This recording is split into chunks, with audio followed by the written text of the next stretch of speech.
Alright, I am saying it right now. This OnePlus 13 is the phone of the year.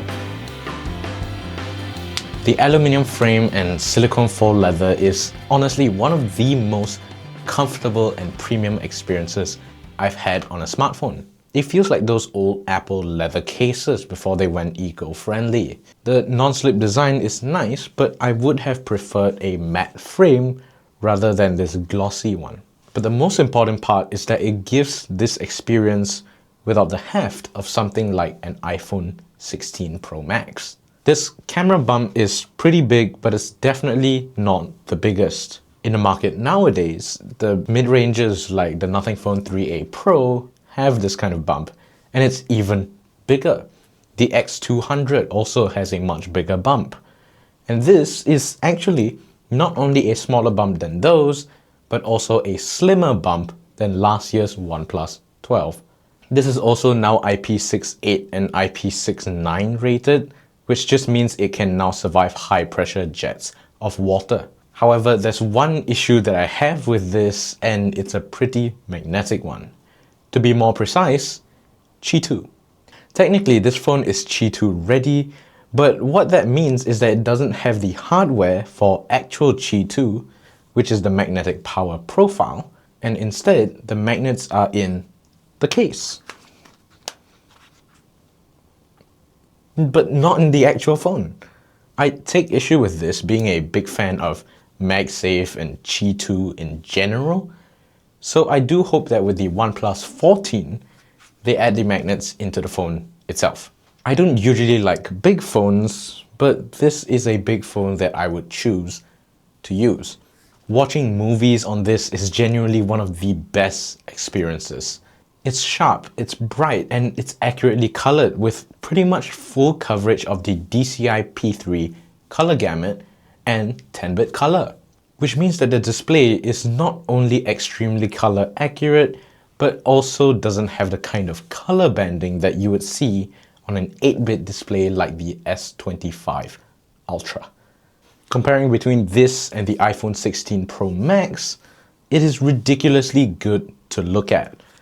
While it's not brighter than the iPhone, it's still slightly higher resolution.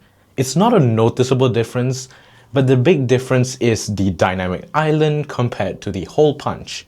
There's a much more premium viewing experience, all because it's a much smaller interruption. And it's much easier for your eyes and brain to just tune out that small little black dot compared to the unibrow. Now inside this amazing display is an ultrasonic fingerprint sensor, which has many benefits and one downside. But the benefits are clear. It's faster, it's more reliable even with wet or dirtied fingers, and it doesn't blind you at night. However, with the way it works, you can't put a glass screen protector on it. I know a lot of people rock their phones with glass screen protectors, but if you're picking this up, do note that you'll have to find one that's specifically engineered or go for a plastic one. Now, this being a 2025 Android flagship, it is rocking the Snapdragon 8 Elite, manufactured on a 3nm process node and one of the most power efficient chipsets on the market right now. This means flagship performance in almost every game you play, even if you're just, playing Call of Duty or you're a kid and you're playing Brawl Stars. It performs well. I mean, this thing, it barely heats up. One cycle of Antutu benchmark chomps through about 10% of battery and warms up, but it still provides this kind of numbers.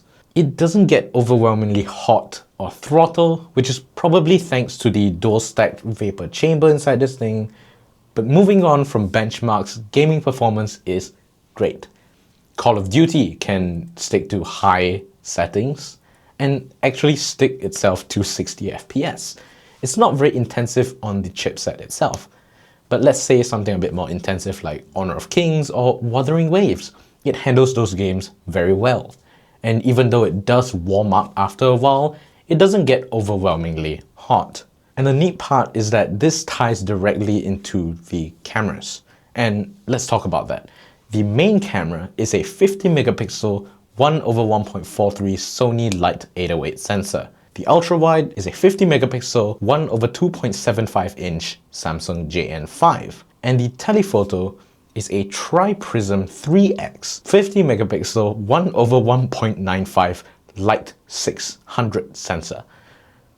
What does all that alphabet and number soup mean? Well, it means good specs. Good camera specs, good camera hardware. But the most important thing is that nowadays, camera hardware almost doesn't matter. The most important thing nowadays is the software processing behind all of these. And that's a good thing. I mean, we all know how famous Google was for using the same sensor for God knows how long straight, and it still worked. It was still a good camera. In fact, one of the best smartphone cameras of all time. So how does the OnePlus 13 fare? Well, it's good. I'm gonna throw up a whole bunch of my shots from this phone on screen, and they're all great. I mean, in good lighting, it's basically perfect. In mid lighting, it really does try to crank that ISO and instead compensate with software. On the other two, it does tend to get soft and slightly more jelly, but in any situation, these cameras are probably just gonna be used by a football mom who's just trying to get a decent shot of her kid at practice. And this absolutely does that. In terms of video, though, it's great. Hell, I even shot some parts of these videos with it, and it's nice. It offers up to 8K 30 frames a second, but for Dolby Vision, it's only up to 4K 60. Now, this isn't a bad thing. The fact that this thing can do 4K 60 HDR is pretty normalized in the flagship range. But I kind of wish that this phone could do at least 4K 120. The S25 Ultra and the iPhone 16 Pro Max can do 4K 120. This DJI I'm shooting on can do 4K 120. So it would be nice to see a flagship feature like that on this flagship phone. Now, battery life is great. It's not the 2 days of battery life that some others talk about, but it's also not bad battery life. I can get to the end of a day with about 6 to 10 hours of battery life based on how heavy the day it is, but I find myself more consistently getting 10 hours than 6 hours, which is nice to see.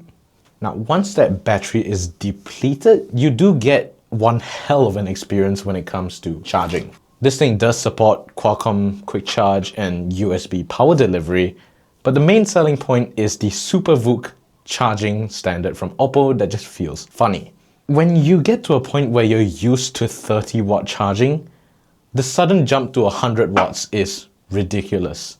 This thing charges faster than any other device I own, and it has a full charge faster than my earphones fully charge, which makes it even funnier that this thing can now wirelessly charge faster than a lot of other phones charge with a wire. Like, let's just say, for example, the Nothing Phone 2A. That thing charges at 45 watts. This has wireless charging using the AirVOOC standard at 50 watts. Anyway, if all that is down your alley, this is a good phone.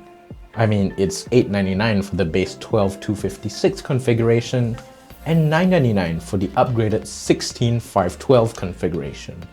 It's still a hell of a good phone with flagship performance. I mean, sure, if you want a stylus, go with Samsung. If you want quick software updates and a nice camera experience and stock Android, get a Pixel. If you want 60 Hz and no AI features for some reason, get an iPhone. See you on the next one. Have fun.